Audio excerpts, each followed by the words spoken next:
for Arndt Meyer. Yeah, that's not what you want to see at all. It's certainly there he goes, Arndt Meyer backwards into the fence. You can see the fence, the Armco barrier giving way. It's old Armco barrier here at Road America, and awfully close to those spectators. Not good at all, but the good news is, I suppose, that his car is certainly not in any danger for the people on the racecourse, and with no more caution. So there goes Alex Zanardi, a tremendous restart. He's already pulled away quite a bit from Mark Blundell.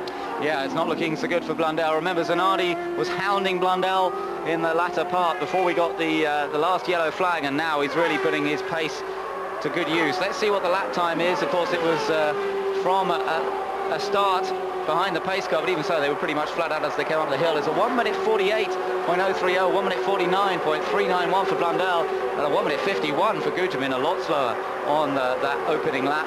And the rest of them go through there. Fourth place for De Ferran, fifth place for Fittipaldi, sixth place for Pruitt, then seventh now Alonso Jr. And that's a result of, again, some good work from Penske in the pits. They've got him up to seventh now. Bobby Rahall's dropped to eighth, Richie Hearn ninth, Jimmy Vasser 10th, Brian Herter 11th, and Adrian Fernandez holding on to that final point scoring place in 12th at the moment. Keep an eye out for Richie Hearn, though. This could be one of his best results of the season, running there in ninth position in the recalcitrant Lola, a car he struggled with all year long in his rookie season. Well, not quite, but it's really his first full season in the kart series. And Richie Hearn doing a fine job today. Very much so. Just 3 races last year. He had a 10th place actually on his debut in Long Beach with a year-old Reynard, that was in 1996, and doing fine work this year for John Della Penna's team, the Ralph's Food for Less Budweiser car, Lola, Ford Cosworth and Goodyear tires on that car. And there we are watching Alonso Jr. He's got a sniff of a good result here, and he's moved up. He's moved up as other people have made mistakes, is basically what it boils down to. But he's certainly running well and tracking onto the rear there of Raul Boesel. Meanwhile, up at the front, Mark Blundell has managed to reduce that gap significantly to Alex Zanardi. He has, hasn't he? I'm amazed that Blundell really has dialed it in and closed up to Zanardi. I say amazed simply because in the part before the stop, it looked as though Zanardi was the slightly quicker of the two, but perhaps wasn't going to get the chance to get past Blundell. But now it looks as though Mark is slightly the quicker of the two. Unless Zanardi made a mistake on that last lap, across the line they go, and this time as they complete 38 laps, a 1:50.2 from Zanardi, a 1:48.6 from Mark Blundell. So that really was a storming lap from the British driver, and he is not going to let go of a possible victory here. Remember, Blundell is now lying in 10th place in the championship. He's not really in with a shout of winning the title when you consider that he's on 72 points and Zanardi's on virtually double that, well, over double that. He's on 148 points. So Mark Blundell has no realistic chance of the title, but he does have a realistic chance of a third victory. You know, if Zanardi does the same as Michael Andretti and Greg Moore, maybe he will have a shot at the title. But he needs to keep it on the racetrack, and Alex Zanardi, that's certainly foremost in his mind. We know his last lap around, 1:50.248. He must have made a mistake somewhere around that lap, out of the view of the cameras, and now he's going to try and eke out that margin once again.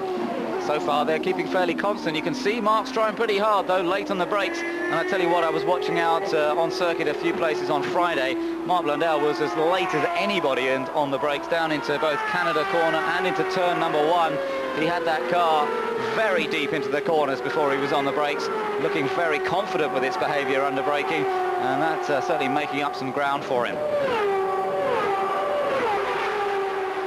Again, that view back from the onboard camera. Now there's the gap that you can see to Maurizio Guterman, and then to Gilles de Ferran and Christian Fittipaldi. And this little group of cars seems to be maintaining a fairly even distance at the moment. Yeah, Bobby Rahal there looking to the inside of Alonso Jr. Last couple of laps, he's certainly closed in a little bit there, and he's now right on the tail of Alonso Jr. Jr. braking late down there into turn 5, able to maintain that advantage up the hill to turn 6. Left-handed there.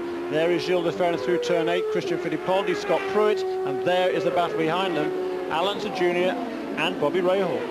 Yeah, two experienced campaigners, if ever there were any. Yeah, the two most experienced campaigners on the circuit. Both had well over 200 starts each, and they have been around this circuit for 13 years or so, and they know every inch of this racetrack. Alonso Jr. lying down in 13th place in the championship. In fact, Bobby Rahal's running in 12th place, and so there's not much to choose between their seasons so far. There's only 3 points separating them in the series, so these points are actually quite important to both of them. Yeah, They are. Every point is crucial at this stage in the proceedings. They want to get up amongst the top 10, get amongst the PPG points money at the end of the season. Here come the two leaders flashing past us. That's 43 laps in the books for them. So there is, well, what, quarter of a mile back in turn 14, and Al Unser Jr. with Bobby Rahal chasing after him.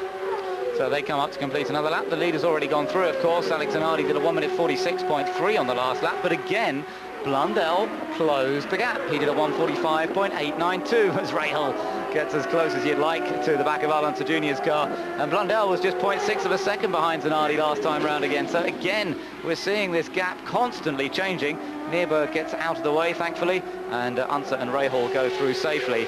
But that battle for the lead is not over yet, with 7 or 6.5 laps, shall we say, still to go. Rahal now beginning to mount a greater challenge on Al Unser Jr. He's got the outside line, just drives round the outside of little Al. He made that look so easy, just seemed to have greater straight line speed and made the best advantage of it. Bobby Rahal, therefore, has moved up to 7th.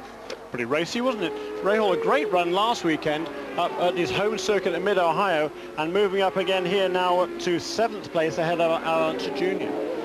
So Junior has to settle back there a little bit. The car still not working well on the road courses.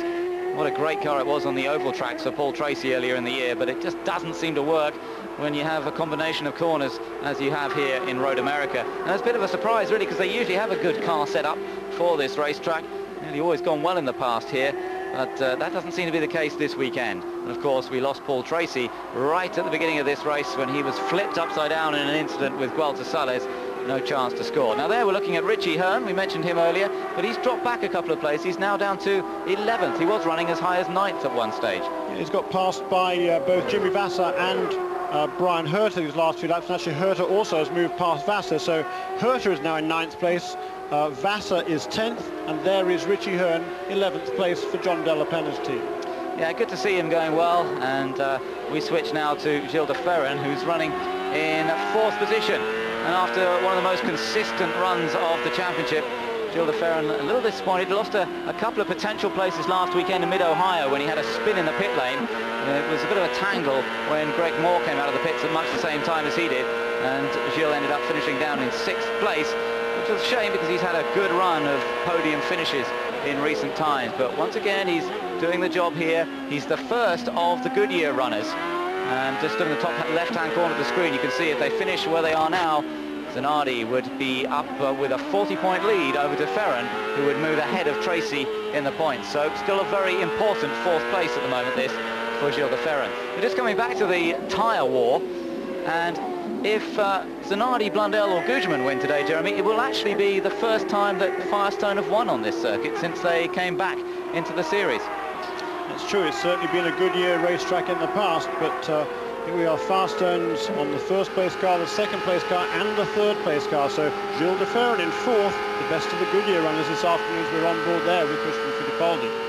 Yeah, and in fact Firestone have quite a record. They've won on all of the road and street courses this year, so it's been looking very good for Firestone. Their only downside has perhaps been on the 1 mile ovals with the Penske and the Goodyear, but Firestone have definitely had the edge in most of the racing this year. Just taking a look at who's watching Christian Fittipaldi back in Brazil, and he's got 10 to 15 relatives watching on SBT, and let me tell you that the Brazilian audience for the car series is immense. They get up to 10 million people watching down there in Brazil, and if there's a Brazilian up in the top 3, then they can see an immediate jump in the viewing figures. And we've got a Brazilian up there. It's Maurizio Gugeman. He's running in 3rd place, so I think there'll be lots and lots of people watching it down in Brazil this afternoon. They will indeed.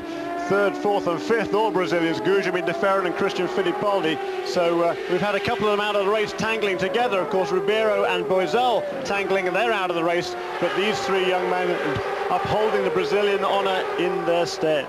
Yeah, doing a fantastic job. And, well, we've got an Italian up front, an Englishman in 2nd place, Brazilians then 3rd, 4th and 5th. Top American at the moment is Scott Pruitt, who's running in 6th ahead of a bunch of Americans, actually. Rahal, Unser, Herter, Vasser, Hearn, and then the next non-American is this man, Adrian Fernandez, who's running in 12th place. He's just a fraction ahead of Juan Fangio, and this is a good little battle that's going on for the final point here. The Lola of Adrian Fernandez with a Honda engine, and he's up against the Toyota of Juan Fangio certainly do seem to have got some better reliability out of the Toyota motors. All three of the cars are still in the race so far. There we are, there's who's watching Adrian back home, 75 relatives. Well, there you are, it is Mexico, I suppose. And watching on TV Azteca, and 2:30 p.m. in the afternoon for them. Not much different, of course, to the time that we're on here in Wisconsin. Well, it should have been 2:30 in the afternoon. A couple of hours later now, in actual fact, with the delay of this race. Yes, that's right. There's up front still Zanardi. Blundell still chasing him. 1 second the gap as they cross the line.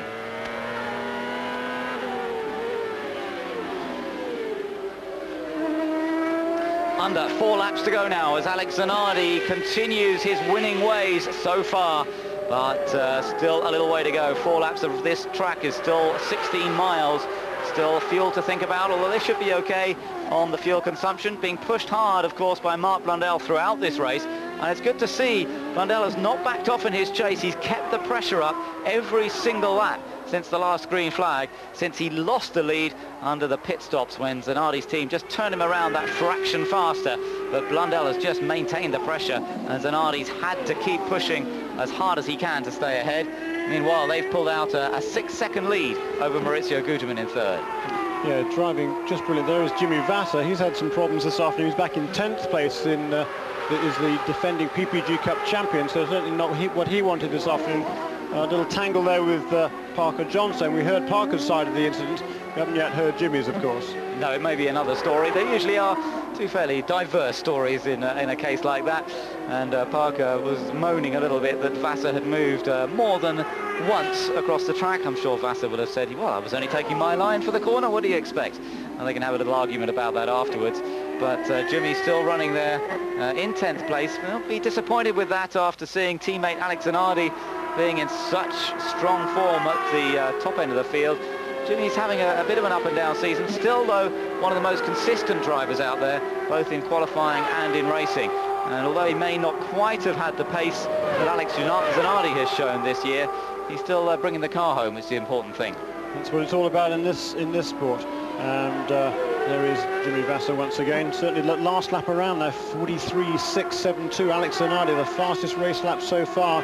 He extended his advantage over Mark Blundell to just over 2 seconds. And we've only got 3 laps to go. That's going to be a very tall order indeed. Yes, it looks as though Zanardi is enjoying himself up front and just relishing in the opportunity to drive this 4-mile Road America circuit in the style that he wants to. He was like Mark. They both were talking about it in the press conference on Friday and saying how it reminded them of Spa, how difficult it is to get the perfect lap here because there's so many corners. It's such a long way around. You can do half the lap and think, yeah, I'm on a really good lap, but it only takes one little slip on one corner to throw away the whole 4 miles. Yeah, you lose a lot of momentum on these long straightaways too. There is Jimmy Vasser setting his heights on Brian Herdovich. One little slip in, you lose all that momentum down these long straights. 3 different parts on this track. The cars reach over 200 miles an hour. Yeah, it really is a Formula One style track, this one. And I don't think there'd be a Formula One driver out there who wouldn't love to have a run around this track. Of course, Jacques Villeneuve, twice winner on this circuit, and he'll be looking forward to the Spa track next week. And he likened the Spa track to this place when and Mark Blundell's in trouble. I do not believe it. Mark Blundell is in trouble. He's slowed down to the side of the track. And oh no, after such a strong run in second position, smoke from the back of the car. I thought I saw a lick of flame from the rear. Yes, there is. And Mark Blundell's tremendous drive here at Road America comes to a smoky conclusion. What a disappointment when it looked as though he was heading for a fine second place. He's trying to get the marshals to come and put the fire out before it does any more damage. Yeah, he's going back on board there just to press the onboard extinguisher, try and get that little conflagration under control. But what a shame for Mark Blundell. A beautiful drive this afternoon, and that certainly left Alex Zanardi well in the clear. You can see not just a lick of flame, was it? That's a fairly major blow-up. And you know, the Mercedes-Benz engine, Ilmor Engineering, last year, of course, they had the same problem just about 100 yards further than most with the race leader on that occasion, Alan Jr. So not quite so dramatic for them. He was in second place this time around, so it's better been in second than in first when you blow up in the final corner almost for Alan Jr. last year. Heartbreak for him, and the same feeling for poor Mark Blundell. What a great drive this afternoon. Oh, that is so disappointing, isn't it? And there he is, crestfallen by the side of his car. Cannot believe it. He couldn't have done any better, really. I mean, got let down by the team a little bit, I suppose, in that he was out behind Zanardi after that last stop, but he kept the pressure on Zanardi.